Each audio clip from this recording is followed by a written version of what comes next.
Well, you want probably one of each on the turntable, right? So that you don't know what's what. Even before I start, I'm making mistakes. Well, I've had 0 drinks today, by the way, so it's just. We're gonna get it right this time, we promise. Yes.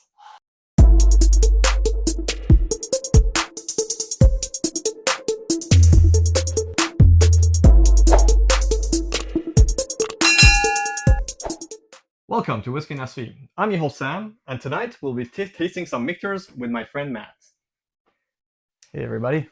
Now, if you have been watching our channel for a bit, you will remember that last time we did this, we made a little bit of a boo-boo. We put together a blind tasting of 23A versus 23F, and we mixed up our conclusion at the end. So this is a redemption episode where we're trying to put the 23A against the newly released 24B. And this time we're going to be very careful not to mix them up and mess them up.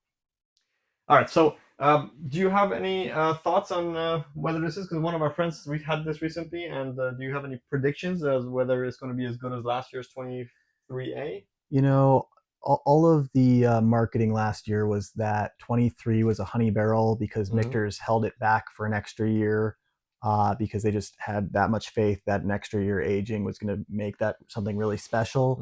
We saw all the rave reviews as 23A got released, and our conclusion was ultimately that 23A was better than 23F.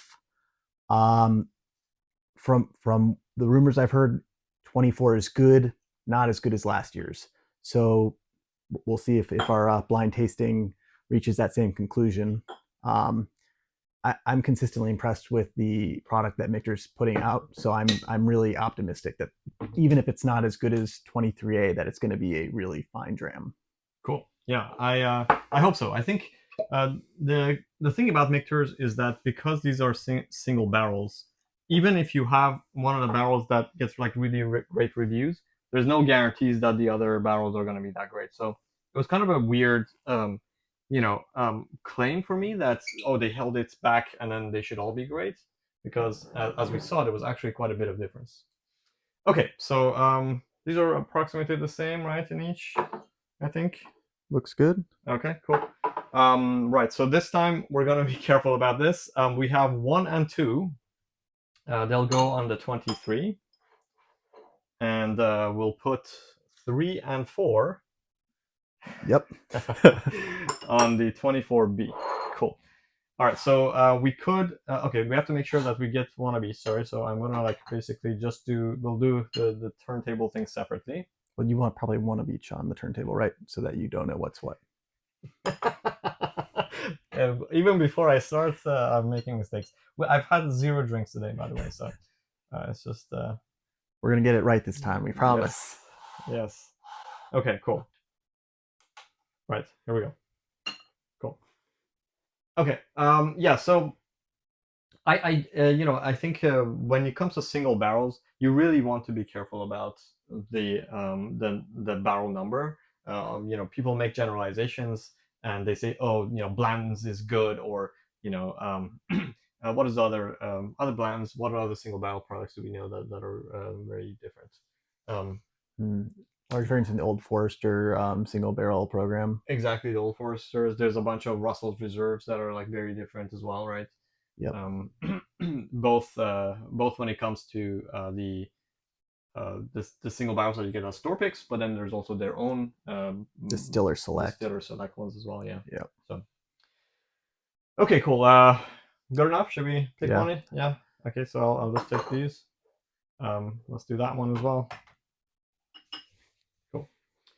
Yeah. What are some other single barrel? I think even this Caribou that you tried recently is a single barrel. This one's an interesting one because it's the only reason it's famous is because it's by Sazerac and it kind of looks like a Bland's, but it has it's a really Caribou. Nice looking bottle. It's amazing to me how people get swayed by bottles, and I do as well. We were just saying earlier how the Michter's bottle looks super cool. Yeah, I mean, look at this. You got the high shoulders. Yeah, it's great looking. Interestingly, I had not noticed this before. Excuse me. this bottle is also the same cloud bottles are pretty much the Michter's bottles, right? Are they identical? No, they're not identical, but Pretty pretty close. close, right? Pretty close. And the owner of St. Cloud takes a lot of pride in his bottle In his design, and bottle it design, shows. right? Yeah, for sure. And it's I think I don't know if I would pay the MSRP for this, but when we got this on sale from KNL Wines, and I was pretty pleased with that pricing.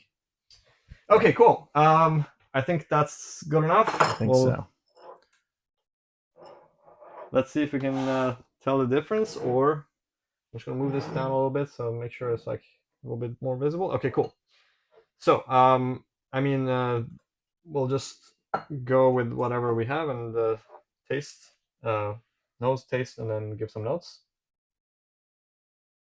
Okay, so it's obviously not high proof. It's what is it, 47.2% or something? Very right. Deep toffee notes. I get like a lot of kind of like that Werther's original type toffee caramel notes from this. Quite a lot of wood. I get caramel and oak are the dominant notes on the nose for sure. This one comes across as a slightly sharper for me. The one on the left for me. I'm not sure why. One of the two is definitely sharper. A little bit muter for me on. So if I'm going just off the nose, I think very similar, but I have a preference for this one, the one on my right. And that's the smoother one for you? Mm-hmm. Getting also just a tiny bit of like spearmint on this one on the left, which I think is likely the one you're referring to as being a little bit sharper. Interesting. Spearmint. It's a great nose though. Yeah. You know, given how close they are on the nose, I have to say, like, if I think that last year's is worth purchasing, then on the nose at least, I have to say it sounds like, at MSRP at least, that's good on the nose. Yeah. Right. And MSRP this year, I think, is 180 give or take. Mm-hmm. So it's an expensive bottle, right? It should be good. Should be good at that price point. It should be very good.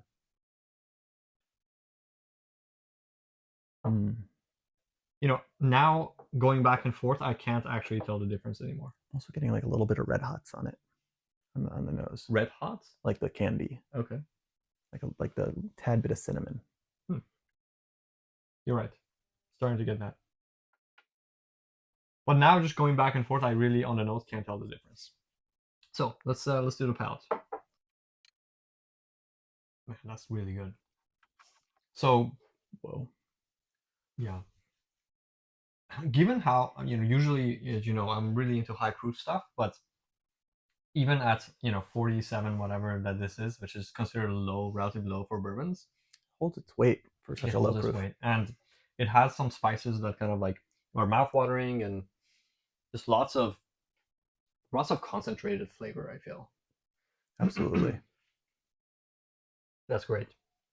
And again, for me, that Werther's original note is really strong in this. It's something that I'm very fond of. Reminds me of my childhood. So this one on the left for me, which I had a little bit of the spearmint nose, I thought like it really actually came through in the palate, which is surprising because it's something I normally associate more with rye, not with bourbons. So I wasn't expecting it, but it's really quite enjoyable. Mm-hmm. Now, going back to this one that I originally thought the nose was a bit more stringent, I feel like the palate is also more stringent. So I would hope. I think I have a favorite. My favorite is definitely this one. I think it's not a big difference, but I definitely have to say that I do feel this feels more denser, deeper, darker kind of like notes that I enjoy more. I'm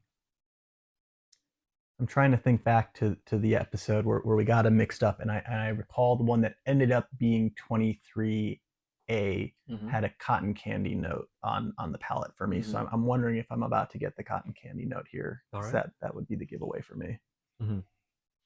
And for me, this one on the left also gets a little bit of a bitter oak. This never gets bitter at all. This one gets a little bit bitter towards the end. Hmm. So I've got that a little bit of a citrus kind of um, lemon or lime skin note. That kind of. Hmm. Honestly, they're awfully close. Yeah, but even going back now, and now I'm getting that same note on this. So I wonder. There's always like on the first time you have a sip, until your second sip, things change. So it's good to go back and forth a few times and kind of get an idea, right? It's not. I would say the difference is not huge compared to what I was perceiving last time. Like last time, I remember, especially on the nose, I was like, one of them was very different, and then on the palate, I was also like, damn, this is like so different that um, I was just shocked that it's that different. Basically, I don't think it's that different this time. I tend to agree with you. These are awfully close. I think I am slightly leaning towards the one on my right, which I perceive as a bit softer on the nose and less bitter on the finish. But it's pretty marginal. They're really Right. close. Um, it's really good sweetness. It is really just good depth of flavor for a lower proof whiskey. It's great nose. The finish actually lasts like still mm, still on my tongue. Yeah. Um, it's a little thin. I think that's Mm-hmm. where you like the low proof does reveal itself. It's not like super oily and coating like you Mm-hmm. get with some higher proof bourbons, but it's It really is really lingering excellent. though. I mean, it's still the flavor is still going. Mm-hmm. But yeah, it's definitely not like super oily and mouth coating as some of the other stuff that we tried. Okay, I think final thoughts for me. I believe this one to be the 23A, and I prefer it. So I think it's marginal, but yeah, if I was going to say, I would say this is a 23A. Yeah, now I feel like it's a test. I'm also going with the one on the right, which I would guess is the 23A, but All right, cool. we'll Well, see. let's do the reveal. So this is number three. I'm wrong. Uh oh. Uh oh. What is This that? is number one. Number one. So you got it right. So this was 23A. Okay, cool. Well, All right, now we're gonna just double check that we didn't mix yeah, this up. this one is number two. So yeah. So this is number four. Okay. Okay, perfect.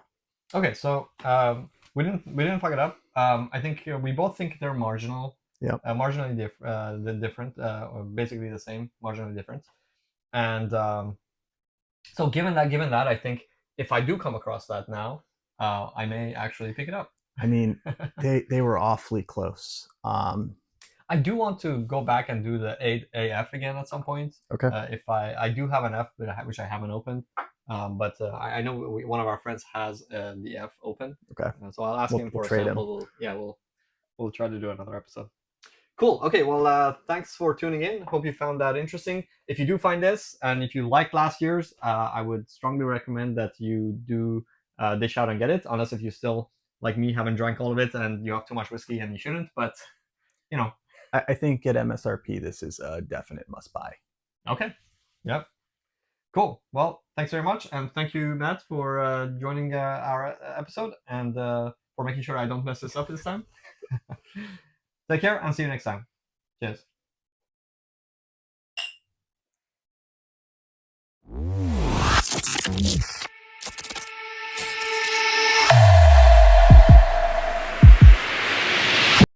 Hmm. Very similar, right? They are awfully similar. Yeah. They're both great. They're both great. And I'm curious how this will develop with just more air because right, it was a fresh crack. Yeah. This has been open for a while.